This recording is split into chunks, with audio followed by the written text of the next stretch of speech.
Hi everyone, my name is Ashraful Islam and I'm here to talk to you about who has access to your Bard AI conversations. Bard is a large language model, also known as a conversational AI or chatbot trained to be informative and comprehensive.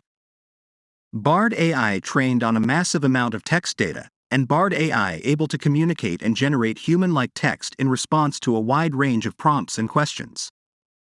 For example, Bard AI can provide summaries of factual topics or create stories. However, it's important to understand that Bard is still under development, and Bard AI not perfect. Bard AI can sometimes make mistakes, and Bard AI may not always be able to provide accurate or complete information. It's important to use Bard with caution and to be aware of its limitations. One of the biggest concerns people have about Bard is who has access to their conversations. The good news is that your conversations with Bard are private. Only you and Google have access to your conversations.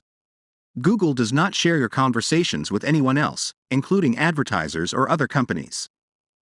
Google collects your conversations with Bard to improve the service.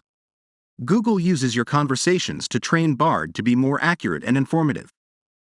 Google also uses your conversations to identify and fix bugs. If you are concerned about your privacy, you can always delete your conversations with Bard. To delete your conversations, go to the Bard settings page and click on the Delete Conversations button. I hope this video has helped you to understand who has access to your Bard AI conversations. If you have any questions, please feel free to leave a comment below.